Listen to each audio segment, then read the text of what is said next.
Welcome to the most forward-thinking, inspirational podcast in this reality.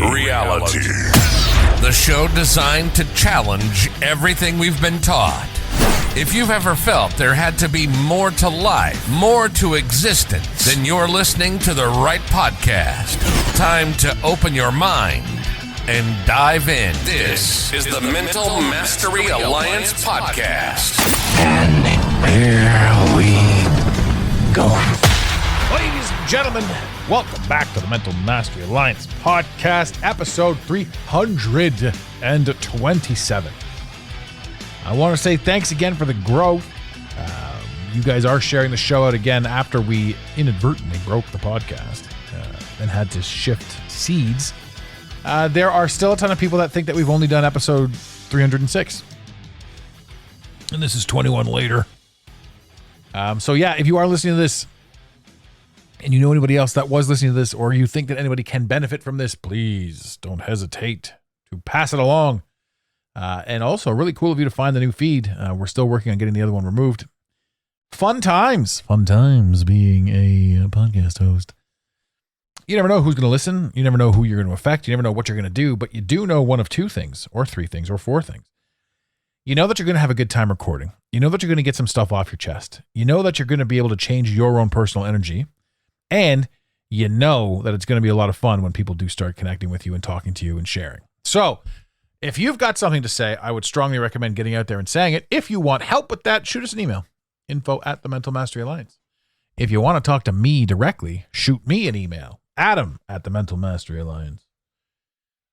Okay, let's see here. I want to talk about something that's been circling my ethos. It is the mother wound.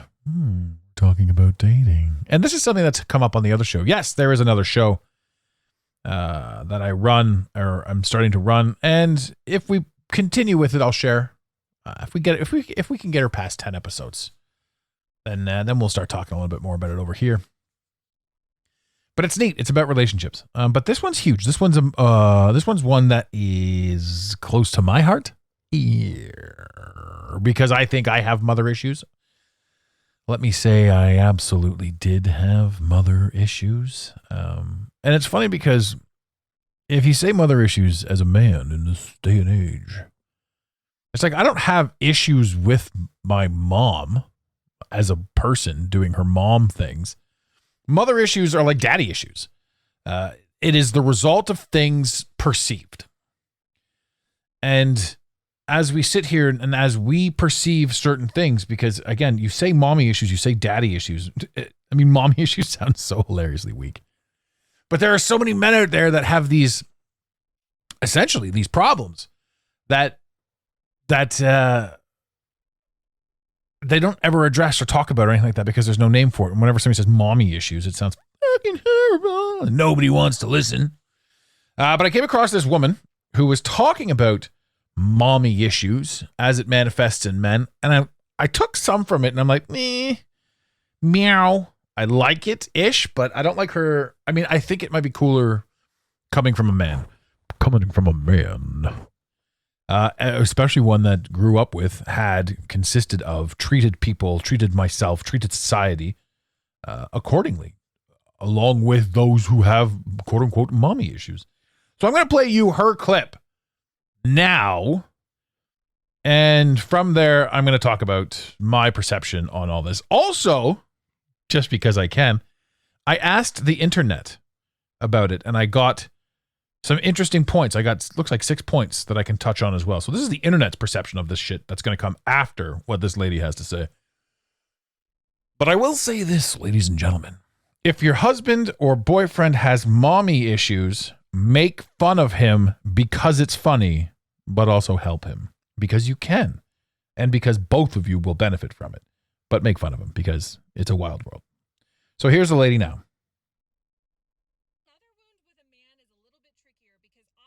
The man is completely unaware that the mother wound is even present until he starts peeling back the layers. And I'm going to talk about two inconspicuous ways that this shows up. there are obvious ways, like, he's going to shut down his child's emotions because his emotions were shut down. He's going to move into control and demands and try to get his child into compliance because his mom was controlling and demanding. Those are obvious, but there are two not so obvious ways that this shows up that I see often in my coaching practice that I want to talk about. This is solid gold. So save this video, share it with a friend. Okay. And if somebody shares this with you, it's because they love you. All right. This is a plea for connection and understanding so you can get on the same page. All right, let's jump into it. Number one is struggling with emotional intimacy. And I am not talking about the ooey gooey feely good feelings. I am talking about conflict. How much space can this man provide for conflict resolution? And if it's next to none, that is his mother wound showing up loud and strong. Okay. What will happen is if a wife tries to come to a man with a mother wound and say, hey, can we talk about our parenting? Can we talk about that, like what happened earlier? That man's nervous system will scream, she's about to criticize you. That's rejection, get out of here, throw up walls. And he may get feisty. He may avoid. He may be like, I've had too much of a day. I've had too stressful a day. I can't talk about this. He will shut down because he never learned how to healthily resolve conflict with his mom. So it feels unsafe specifically with his wife. Okay. When he becomes aware of that, he can start to shift it. Okay. Number two, the other inconspicuous way is that he will get resentful of his wife for connecting through correction. So if she is, and part of this subconsciously is because he's actually jealous of his children because they're receiving something that he never got. And that's like one of the deep levels. That's like unconscious mind stuff. Okay. He would probably even say like, that's absolutely not true. I'm not jealous of my children. But when you really peel back all the layers underneath all of it, he is screaming, why didn't I get that? Oh, it breaks my heart. Why didn't I get that? Why couldn't somebody do that for me? I needed that. And then the layer above that is like, why are you giving that to him? He doesn't deserve that. She doesn't deserve that. I didn't get that. My parents talked to me harshly. Okay, you should be harsh. You have to be mean to teach a lesson. No, you don't. None of us deserved that, but our parents were emotionally misattuned. And so we've got all sorts of wonky maladaptive beliefs up in there, okay? This is all the stuff that every resource over on my website, I've got it linked in my profile. I have so many resources to unravel all of this. Some of them are free, some of them are paid. You can come and meet me at any level wherever you are financially. I'm here to support you. I love you. If you have... Geez, I didn't listen to the end of that too quickly. Come to think of it, she's running an ad. But also, you know what? Good for her. Good for business. If you need help, there's help. Like she said, paid financially. That's what it is. When it comes down to finding a coach or finding somebody you want to work with, I mean, I'm all for running promotions. I'm all for connecting with people the way that you need to connect with them, or being connected with, I should say, or any of those aspects of anything, really. If you've got the need to spend $10 to find something, great. If you're flush, great. If you're broke, there's always resources. So if you do need help, and this was a total off shot because again, I didn't listen to the last bit of that thing. There are sources out there for everything that you need to help you get to where you need to be with what you've got and how you can get there. That is kind of, like I said, a total offshoot. Again, ladies and gentlemen, there's free resources absolutely everywhere. There's paid resources everywhere. And wherever you are, whatever you need to do to get through to what you need to get you to understand better for yourself in any way, shape, or form, get out there and get it done. Now, back to what she had said in the beginning of the video. She was talking about how, and the way she said the second part, where she's like, your kids are there's a lesson that needs to be taught or learned to the kids, et cetera, how it's aggressive and you got to teach them harshly. That to me almost felt kind of personal, like something that she's going through. But I really wanted to dig deeper into this because again, she gave some decent points out there. Well, two, basically. She brought up essentially 2 points, but there's so much more that goes into this. And it's true. The biggest thing that she did talk about was how we have so much unbridled random shit rolling around in our head put in there from parents that never paid attention properly or never gave us the right thing or never had the right tools or never understood themselves what it was that we needed. And I look more at this as an opportunity for intentional growth. I saw it. I liked it. I liked the message. I thought I haven't talked about this in a while because this was one of the things that was really, really predominant, essentially with me and with my growing up. I'm a male with quote unquote mommy issues, right? That's how it was. And it stems from, I guess, not understanding, not knowing, not comprehending who and what and where I stand in the realm of perception. At one point, it would have been where I stood with regards to my mother or with regards to women or with regards to people of power or how I was to validate myself or believe in myself. When you have those people in your life that are supposed to do things for you, make you feel safe and comfortable, and they don't, it's crazy. Looking back on it, and you look at I shouldn't even say looking back on it because I mean, I compare what's going on with my, I guess you could say like my niece. I watch my niece and my sister have their arrangements. I watch my sister bend over backwards for my niece. I watch my niece be handed absolutely everything. And then I also watch her complain. And you think to yourself, well, maybe this is what I was going through. These are the things that I was going through. I know how it affected me openly. And the communication thing that she brought up as well is massive. If the man wants to shut down, he's going to shut down. This is detrimental. It's kind of funny too, because another friend of mine sent me a video where she says, what's your take on this? She asked me, and it's a fella talking about fundamental differences between he and her, man and woman relationships, based on and through his understanding, comprehension, contract, et cetera, et cetera, et cetera. And for me, I looked at all this and I thought, okay, so all of these things that he brought up, and I suppose I could go looking for that video as well, but all of the things that he brought up to me, and if you guys come across this video, or it doesn't even matter. I mean, it's the yin and the yang. He said, these are the relationship killers. And I disagree with them. I would play the video, like I said, but it's too long and nobody cares about long shit. These episodes are almost too long at 20 minutes. How dare I? But I talk real fast, so you have to slow it down when you listen to my show because, again, we're a lot of fast talkers. Try to cram everything into 22 minutes. So, as I sit back and address this thing, he said that the one major thing that he brought up and the first thing that she brought up was communication. And this is imperative. The man talking about how if you're an overt sharer and he's someone who keeps to himself, this is detrimental. And it can be overcome because with your tenacity, you can overcome virtually anything. If you say, hey, look, I'm aware that you like to shut down, but let's work on openly communicating. And maybe I overly share and I'll work on toning it down. This is how you overcome that. But if he's not willing to do it, absolutely atrocious. If he's not willing to address mommy issues, absolutely atrocious, because this is the main takeaway. I'm not going to talk about this. I'm not going to be criticized. I refuse to be criticized. This is the signs of a child, a man child. To not be criticized? Come on. I sit here and I kick my own ass. Mind you, most people kick their asses the most, as much as they possibly can.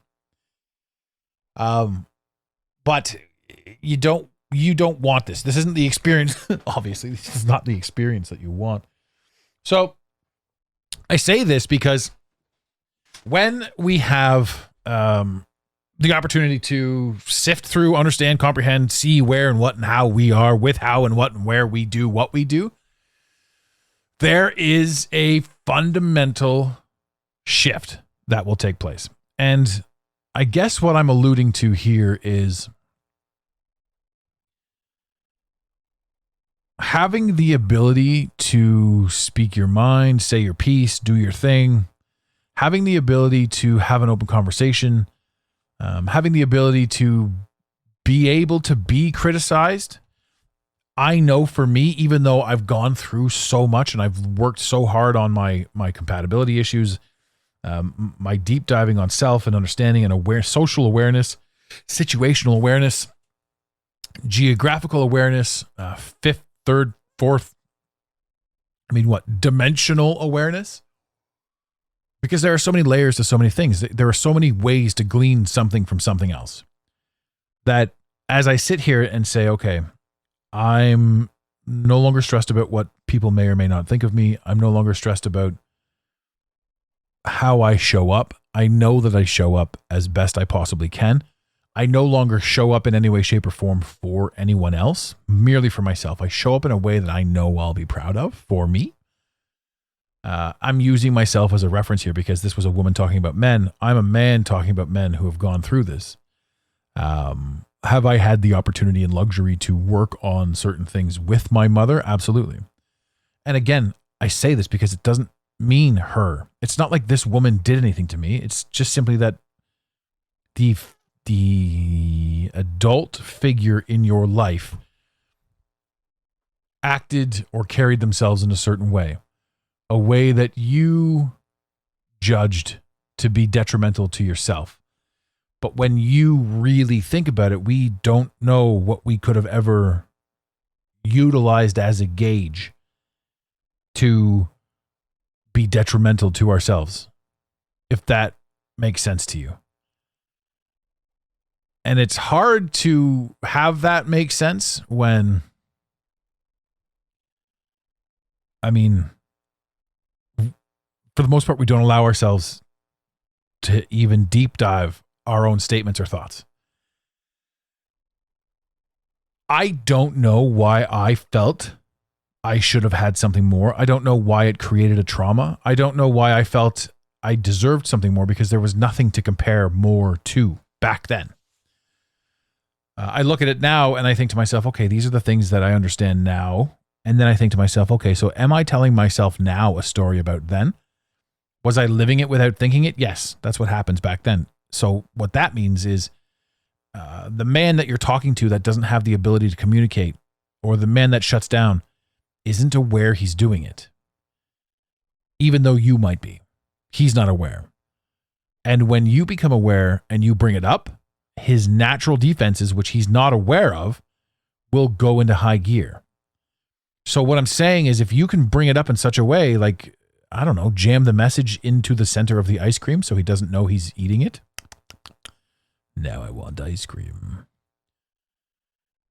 That's how you gain. And it's not manipulative, because you're doing your best to help him understand and comprehend. You can also slap him in the face with it, but you're going to have to keep doing that for him to get it. You're also going to have to not take it personally if this is the attempt. If you're an open communicator and he's not doing it to you. He feels you're doing it to him. But he's learning, or you're learning. Well, actually, you're both learning. But there are some people we're fighting for. So this is how that open communication thing really is imperative to me. And to me, it's the most. You have to be able to communicate primarily with yourself as a male. You have to be able to do things for yourself. Therefore, you have to validate and love yourself. And a lot of men don't, because we are trained to believe that we're only as valuable as what we can do for you at that moment in time. We're only as valuable as how much money we have to any given situation. This is a lot of stuff that men have to go through, but men don't talk about. Men can show up in so many different ways, and men can beat themselves up in so many different ways that women will never even know about, because the man only ever keeps to himself, sadly, and delivers to you that which he believes he needs to deliver to you. And I think that's one of the biggest problems. That's one of the biggest problems going. So I don't know necessarily what that means for your specific relationship, because obviously I'm not sitting there with you guys. But I do know that if this man's worth it, and if you deem him to be worth it, and again, there are daddy issues. I mean, you know, it's so weird that in today's day and age, I almost feel like I have to decipher and say, we're not just talking about men and all. Blah, blah, blah, blah. Like, yes, everything exists the way it does, and there's duality to everything. But right now, at this moment in time, this is the topic. There's 321 other episodes we can talk about everything else. And there will be 321 more episodes that we will talk about the feminine, the masculine, the they, them, and mental psychosis. There are two sexes, and there are a lot of, what was that statement? There are two sexes, and then there are mental, I don't know. I love to believe the idea that we can accept and embrace absolutely everybody for everything. But where do we draw the line? And or do we need to draw the line? And or if you want to be what you want to be, if you want to say that you are this thing, you're going to have to be open to having a sense of humor about it, bottom line. That's the way I look at it. And I like it. I'm all for anybody being anything. But if we can't joke about it, like if I can't joke about my friends, just being my friends, we can't be friends. You know, if I can't joke about you like wanting to be, if everybody has to pussyfoot around you, nobody's going to want to hang out with you. That's all I'm saying.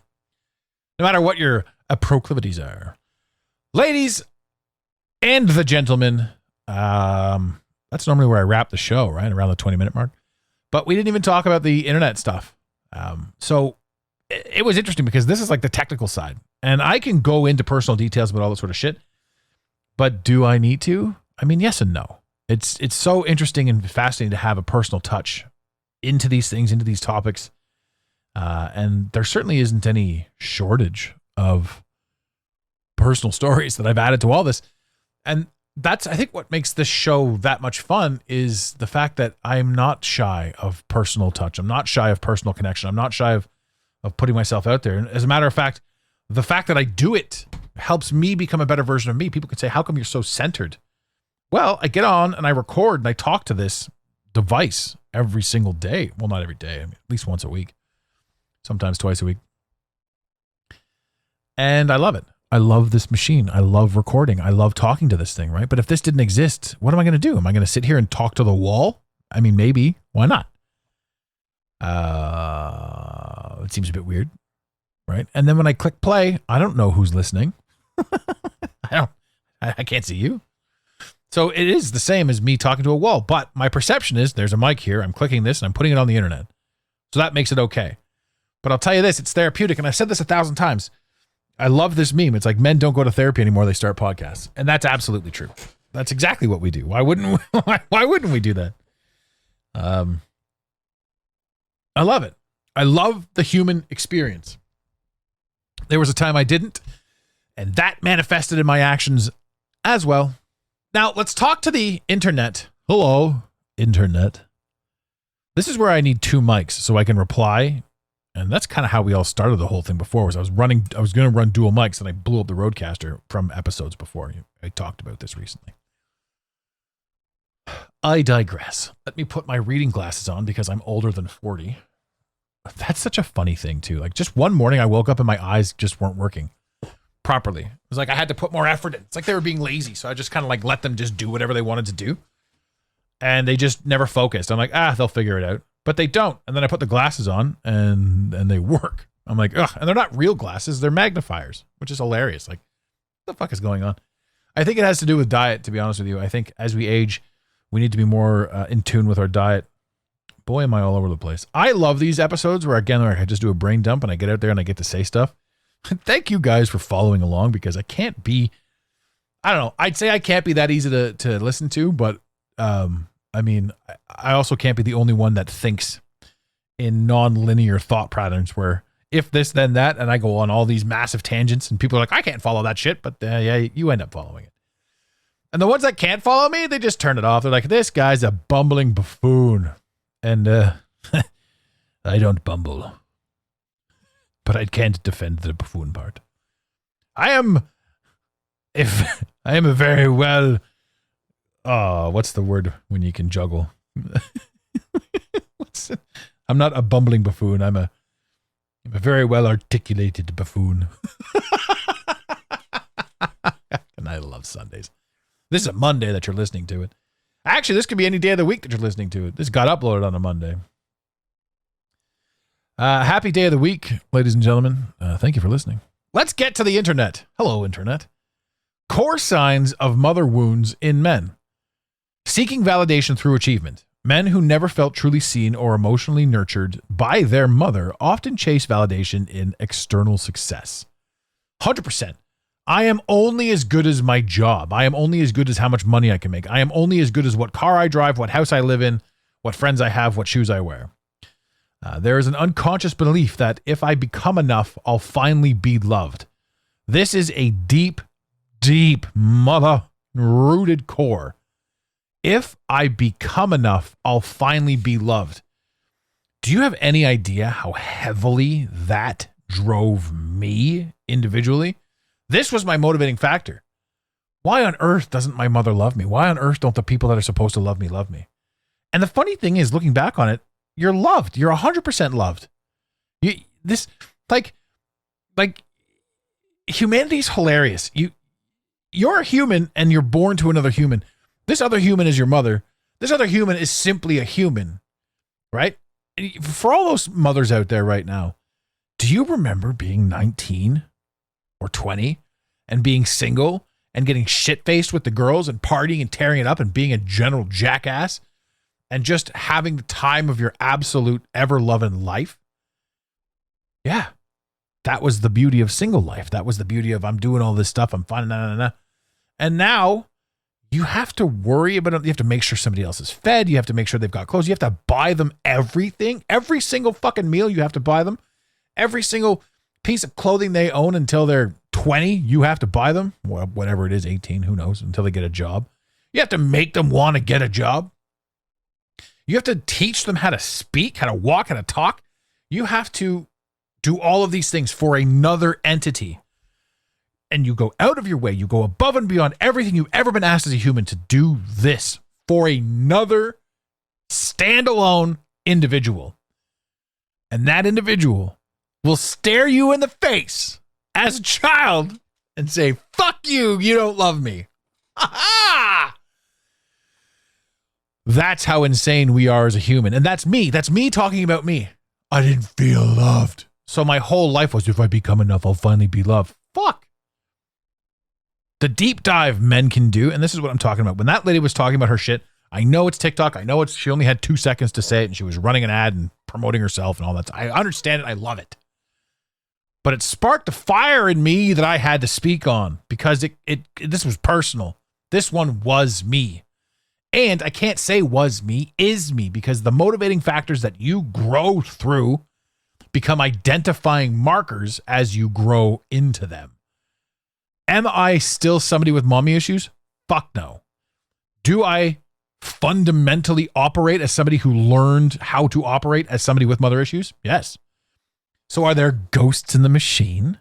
Am I the machine? Yes. Do I operate from a position of weakness? Often. Do I catch myself? Every single time. Do I laugh at myself? Puh. Flip me over and call me Sally. I don't know where I come up with these things.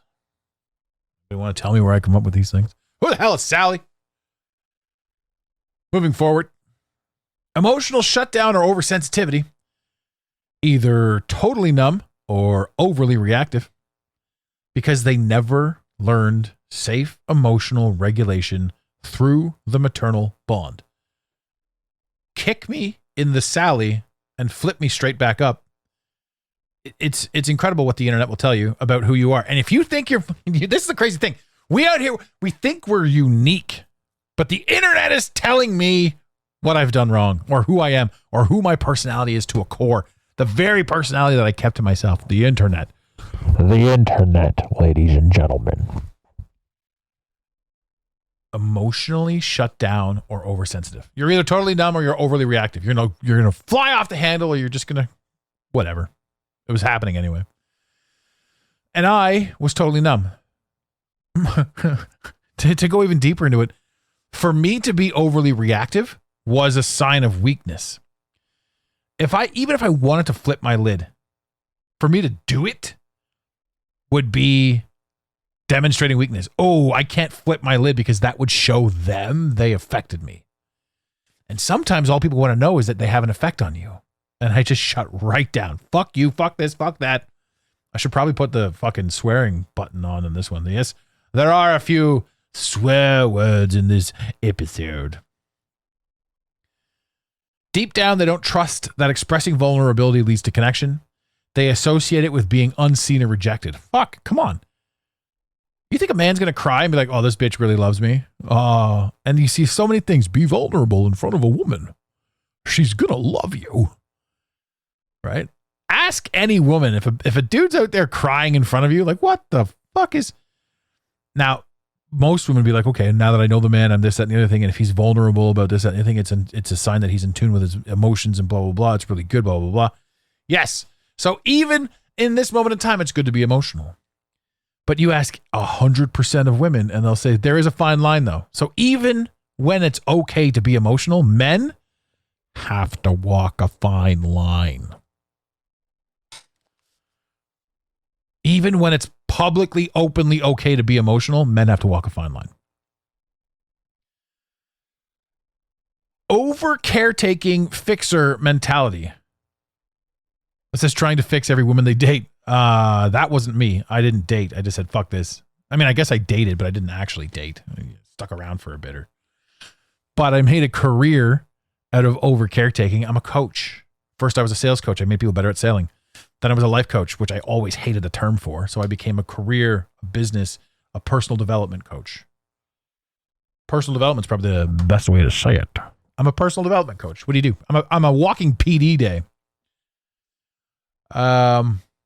It's important to me to help people become the versions of themselves that will be seen, that will be loved, that they can love, that they themselves can love. Holy shit. Do you know how many industries would go out of business if every single one of us woke up tomorrow morning completely in love with ourselves? Completely in love with ourselves. How many businesses would go out of business? You could name a few. Sephora. See ya. So it says here, trying to fix every woman they date. No, I don't do that. I just go for specific women, typically at the time, women with daddy issues. This was me 7 years ago, 8 years ago now, I guess, 9 years ago? I don't know, close, long time ago. Go with a girl with a daddy issue because it matches well with your mommy issue and you don't have to be seen. The two of you can peacock together and just frolic and frolic, la la la. And then anytime anything ever becomes serious, you just dip. See ya, deuces, thanks for the call, not interested. What's the other one here?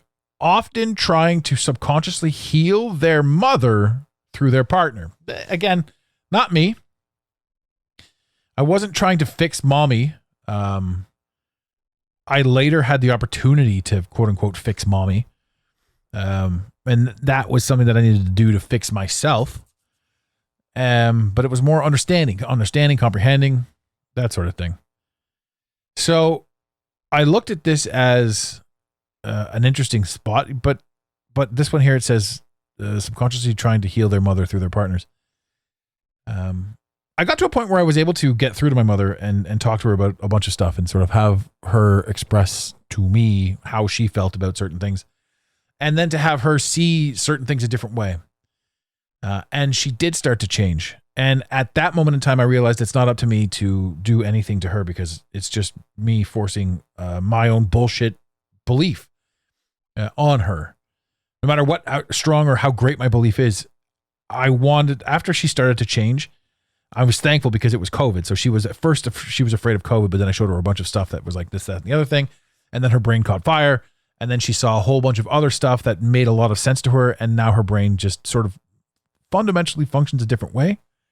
She's seeing things differently. She's connecting different dots, but it's all making sense to her. And so she's not afraid. And that to me is the greatest gift I could have ever given her. Imagine going through the past 5-6 years being afraid of what the world is doing, like truly believing what the media is saying. It's incredible. It's incredible to think that it's incredible to think that anybody still does that. But it would be terrifying to think that my mother would go through that. She's 76 years old right now, and she's had more fun in the past few years than she has her entire life because she's seeing things differently. But it's also at this moment in time that I realized I'm not here to change her. I gave her a little gift to see, but I stopped pushing the issue on her because it's up to her to have her experiences. It's up to her to be the wounded child and to get through what she needs to get through as she needs to or wants to get through it. And she did the best she could with what she had, raising both me and my sister. So that whole mommy issue aspect of things is gone. To watch this woman just simply be a woman and to truly be proud of her for who she is and what she's done is such a heartwarming and beautiful feeling. So as I go back and I look at all of these aspects of my life and I say to myself, these were my motivating factors. These were my driving forces about who and what I was. And this is what made me a fucking piece of shit as a man. At the same time, I'm blaming this woman for fucking loving me and she didn't need to, and I'm blaming her. I'm eating that shit all on my own. And since I'm eating that shit, I'm dropping other shitlets on all of the other people. I'm a piece of shit. Shitty shit. Yay! I wonder if I can get a cuss word count in this thing. What's that Limp Bizkit said? That's 46 fucks in this fucked up rhyme. If I say fuck 2 more times, that's 46 fucks in this fucked up rhyme. Okay, 2001. Shout out, ladies and gentlemen. I'm having a lot of fun with this episode. It's almost cathartic. You guys like the Deftones? They're coming to town. I'm looking forward to that. Attraction to emotionally unavailable women. 1,000%. Let me go ahead and reread the title of this. Core signs of the mother wound in men. It's got mommy issues. Attraction to emotionally unavailable women. I loved emotionally unavailable women. The greatest thing in the entire world for me was to sit down with a woman who would not connect with me. I loved it because I wasn't on the hook for anything. I didn't have to do BC anything with this woman.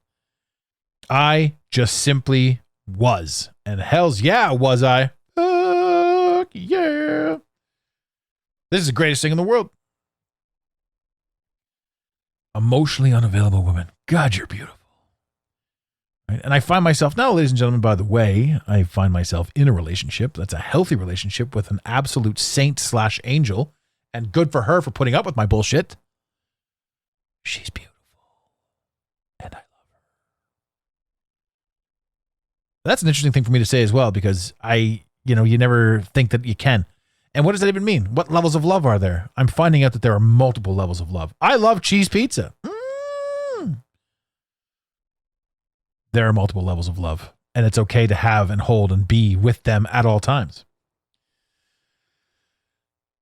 Chasing the same energetic blueprint as their mother, hoping this time they'll win her affection, approval, or presence. Nope, that wasn't me. It's not about the partner. It's about healing the original wound. Nope. It was about finding comfort and safety. I was comfortable with an emotionally unavailable woman. It's what I knew. Don't hug me. Don't touch me. We don't need to do any of that stuff. Let's just be out in public. And it's funny because forever I didn't want to be hugged. I didn't want to be touched. None of my relationships, I remember saying emphatically, the only thing I ask out of any of my relationships is that I remain completely and utterly alone. I stole that quote from Alan Shore, a character on Boston Legal. But it's true. It's how I felt. It made the most sense to me. I liked it a lot. Another quote, ladies and gentlemen, Jim Carrey. I love that internet meme. Before the internet, we just used to run around quoting the Chappelle Show at each other. It's true. Now we just share memes. So this one says attraction to emotionally unavailable women. So I'm sure there's a multitude of reasons why this is the case. And in this particular instance, it says chasing the same energetic blueprint as your mother. I understand that. But they're talking about healing it. No. And again, this is trying to fix her, your girlfriend at the time. And that's never the case because you need to fix you. You need to look at you. You need to see how it's going to impact you. That's the power. That's the kick. That's the ha-rub-a-dub-dub. 2 greased chickens in the tub. Just making shit up now. It's not about the partner. It's about healing the original wound. It wasn't. It was about bathing in it, in the greased chicken bathtub. It was about bathing in the wound. It was about finding something that felt like home. That's what to me, that's what it was. I wasn't trying to fix shit. I was trying to step away from a life that was quasi-broken and step back into a relationship that I was comfortable and familiar with.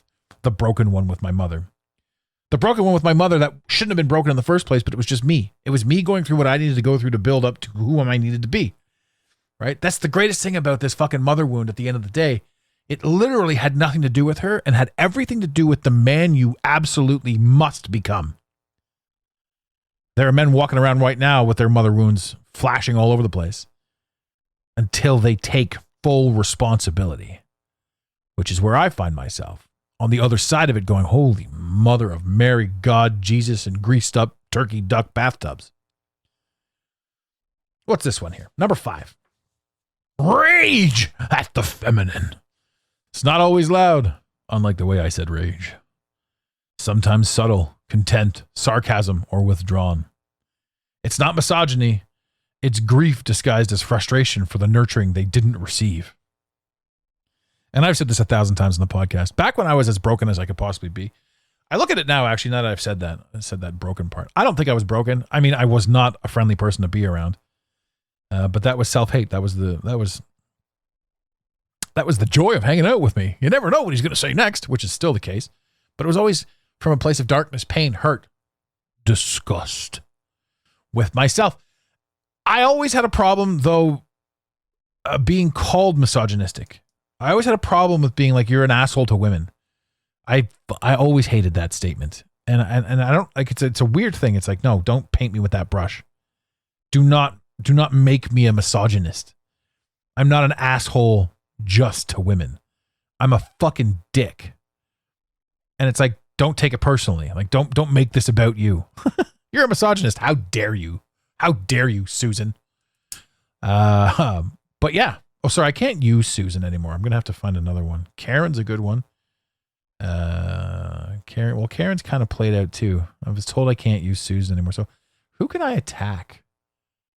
Oh, Susan's such a fun name to yell in anger, though. I mean, jokingly angry, but I'll figure it out. I'll come up with some sort of name that isn't Susan. Rage at the feminine. It's not always loud, sometimes subtle. I'll tell you this. I wasn't angry at her. I wasn't angry at any of the girlfriends. I wasn't angry at that. I was just generally sitting in my own stew of bleh. My own bleh, bleh, bleh, bleh, bleh, bleh, bleh, bleh, bleh. Greasy bathtub. 2 chickens.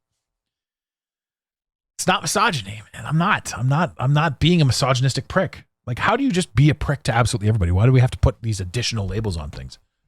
And that was the case. That was how it played out. That was how it looked. That was how it went, ladies and gentlemen. But it was me. It was me being bad to me. So it was me understanding that I couldn't do this. And on top of that, I couldn't even talk about this. There was a point in time where we're 40 minutes into this.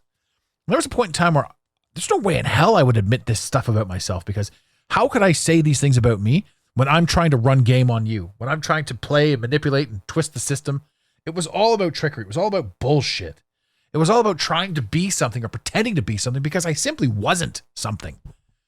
And this was the biggest rub. This was the biggest pain. This was the biggest faux pas. I wanted to create a fucking lie, an illusion, something, so that you never saw me, yet I could stand in plain sight. Too many people took that personally, because mommy issues affect men and their friends as well. Mommy issues affect how a man... I love mommy. I keep saying mommy. This is mother wounds, core signs of the mother wound in men. Mommy issues. But that's what it is. Daddy issues, mommy issues. These are the things that we grow through. This is the whole reason we're here. We're here to have these moments so we can get through them, grow through them, understand who we are through them. Without them, we don't get the opportunity to be who we're going to become. Unconscious guilt. I shouldn't outgrow her. I shouldn't surpass her. This shows up in sabotaging success, especially in creative, spiritual, emotional expression. Anything tied to intuition, the feminine principle. It's amazing too, because you hear all these things about parents and you hear all these things about, humans in nature. They want you to succeed, but they don't want you to do better than them. And this idea that I shouldn't outgrow her, I've never even considered this. Unconscious guilt. You should outgrow her. Imagine what you could do if you outgrew her. The things that you could share, the conversations that you could have, the every single time you quote unquote outgrow somebody or step above somebody, you have the opportunity to pick them up. And if they outgrow you, they have the opportunity to pick you up. And that's the case. Their whole lives were designed to pull you up. They stood above you and they pulled you up to their plateau. Once you get there, what are you just going to stay there? No, you're going to be on your own trajectory. You've carried me up the mountain this far, but on the journey, I learned how to mountain climb myself. So let's try some of these tactics along the way and see what we can do. I love that. I do not align with this unconscious guilt business, but I think it's fascinating. I think it's a fascinating term, and if other people are out there doing this or having this experience, then I'm interested. I'm intrigued by it. We should be able to do whatever we need to do to get to wherever we need to get to, and we should be able to do it in such a classy way that everybody's happy to be with you as you do it. When you get out of these issues, when you get out of this state of I need to be something, I need to create something, I need to go somewhere, do something, be something, however it is, you no longer are tethered to some fucking bullshit story that you keep telling yourself. You literally get the opportunity to get out there and to be as creative as you possibly want to be. You get the ideas and the creation to, I'm going to change my diet, I'm going to change my physical activity, I'm going to change this, I'm going to gain more energy, I'm going to go to work 9 to 5 because it's the way it's been, but then I'm going to use from 5 till 9 to do other things that make me the better version of me. I'm going to hit the gym now at 40 so that at 70, I'm not fucking dying. I'm going to help my 70-year-old self. I'm going to work towards certain things. I'm going to get my spiritual self aligned so that my 4th dimensional self really helps out my 7th dimensional self and how everything makes sense when I get there. Life is way too short to continually kick your own ass, whether it's mommy issues, daddy issues, any of this sort of shit. None of us really knew what we were comparing anything to back in the day. Yet we held onto this story, this identifying story as to this is who I am and these are the failures that I must continually go through. It's atrocious. It's not real. It's not anything other than what you need it to be to help you get to the next level. And I'll say this because she said it in the clip that I shared earlier. If you need any help, whether it's on the free level or the paid level, head over to thementalmasteryalliance.com, head over to instagram.com/the Mental Mastery Alliance, hit us up on Google, hit us up on the internet, hit us up anywhere. There's all kinds of free shit out there, and we are here to help you find out who you are so that you yourself can help every single person in your sphere. Ladies and gentlemen, in the infamous words of Red Green, keep your stick on the ice. We really hope you enjoyed this episode of the Mental Mastery Alliance podcast. Stay connected with us directly through the mentalmasteryalliance.com. You can also join the discussion on Instagram at instagram.com/the Mental Mastery Alliance. Let the team know you're listening by using the hashtag TMMA or tagging us at the Mental Mastery Alliance. To have your voice heard on the show, leave a voicemail or send a text to 647-338-1265. Long distance charges may apply. If you love us, leave us a review. If you hate us, you spend your time in weird ways, but also leave a review. Every review on iTunes tickles the algorithm, helping us grow. Until next time, unity over division. This concludes the most surreal portion of your day. You got it, Pontiac.